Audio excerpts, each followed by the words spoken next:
Depth of the Quiet by Latina Sidorov. Chapter 30, Living Again After Emotional Devastation. Relearning life in a world that no longer makes sense. Estrangement does not simply hurt.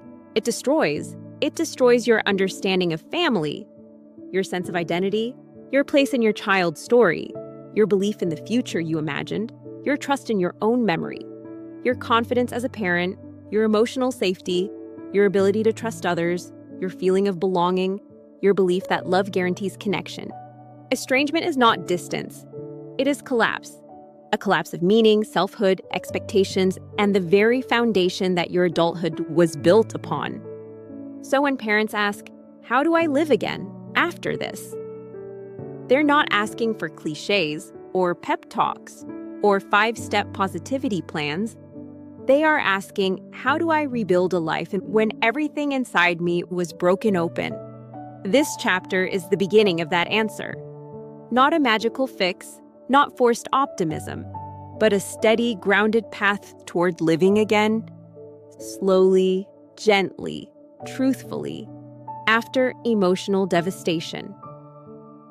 Living again does not mean you are over it. Living again is not forgetting. It is not erasing your child. It is not closing your heart. It is not pretending the pain is gone. It is not acting as if it didn't matter. Living again means I am willing to build a life, even with this grief living inside me. It is learning to coexist with sorrow without letting it devour everything.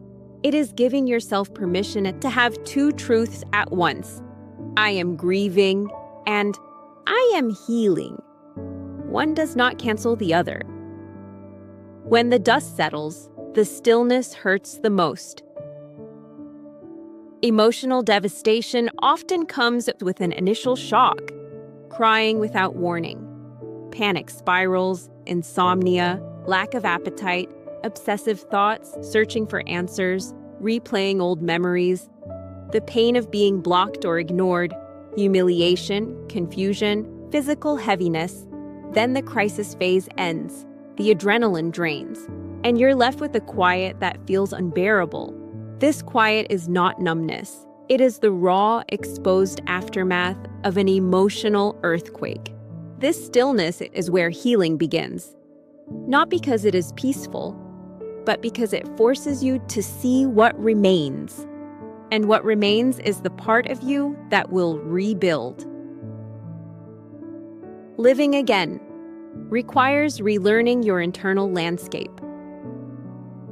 Estrangement changes you. You become more cautious, more guarded, more tender, more introspective, more aware, more emotionally intelligent, more sensitive to loss, more selective with trust, more grounded in what matters. These changes are not weaknesses. They are adaptations. Living again means not resisting the version of yourself that survived the devastation. You are not who you were before the estrangement. You are deeper now. Heavier, yes, but also wiser. Living again begins with accepting that evolution. You cannot rebuild your life from the place where you were broken. Many parents try to return to the life they lived before the devastation, but you cannot rebuild your old self. You rebuild from the person that you have become. Your world is altered, but not ended. The reconstruction is not backward, it is forward. You build from honesty, boundaries, clarity, self-respect, new priorities, new ways of relating, new kinds of peace. Your old life is not coming back. But a new life is possible, and it can be just as meaningful, sometimes more. Small joys are the first signs of life returning. After devastation, joy feels wrong at first. You feel guilty for it, suspicious of it, afraid it will be taken away, afraid it means you are forgetting, afraid it means the loss didn't matter enough. But small joys are not betrayal. They are survival. A laugh that surprises you, a moment of comfort, a warm cup of something, a good conversation, a beautiful morning, a restful hour, a connection with someone who sees you, a project that sparks your creativity, a memory without agony, a piece of hope that doesn't hurt to hold. These are life returning in tiny pieces. Do not push them away. Let them land softly. They are not replacing your grief. They are cushioning it. You rebuild by reclaiming the parts of yourself that estrangement tried to take. Estrangement assaults your identity. It tells you, you weren't a good parent.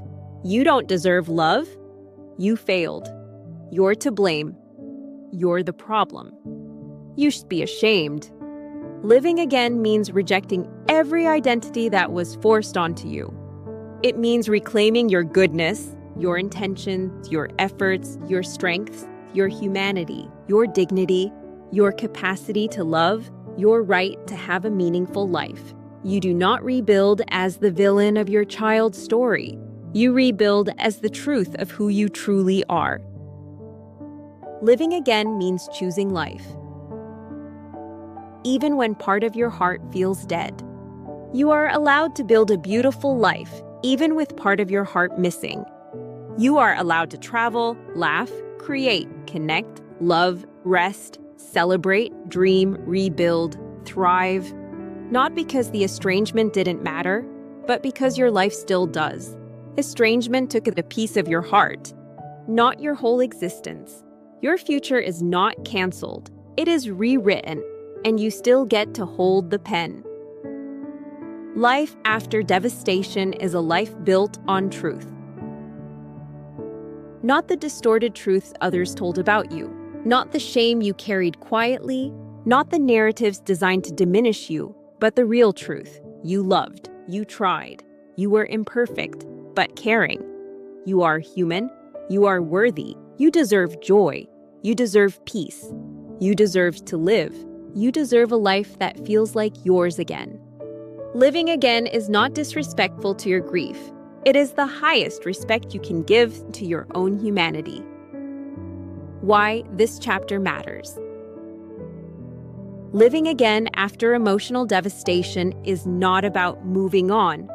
It is about reclaiming yourself, rebuilding your identity, rediscovering joy, choosing hope without depending on outcome, allowing life to expand again, letting grief live alongside healing, understanding that your story continues. You survived something that was not survivable in the emotional sense, and yet, here you are. Living again is the quiet triumph that proves estrangement broke your heart, but not your spirit. Your story is not over. You are not done. Life is still unfolding, maybe differently than you imagined, but still yours to live. If this content resonated with you, you're welcome to like and subscribe to Depth of the Quiet. This is a space you can return to whenever you need steadiness, whether that's during a quiet afternoon or at 2 a.m. when your thoughts feel heavy and sleep feels far away. If you feel comfortable, you're invited to share your reflections, questions, or experiences in the comments. Your voice may offer comfort to another parent walking a similar path. And if today isn't a day for interaction, that's completely okay too. There is never any pressure here.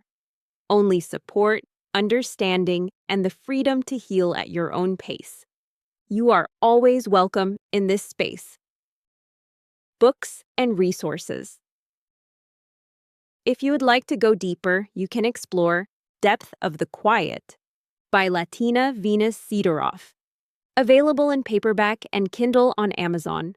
For spouses and partners supporting an estranged parent, Standing Beside the Broken by Stas Sidoroff. Available on Amazon. Thank you for spending this time here. Take care of yourself gently.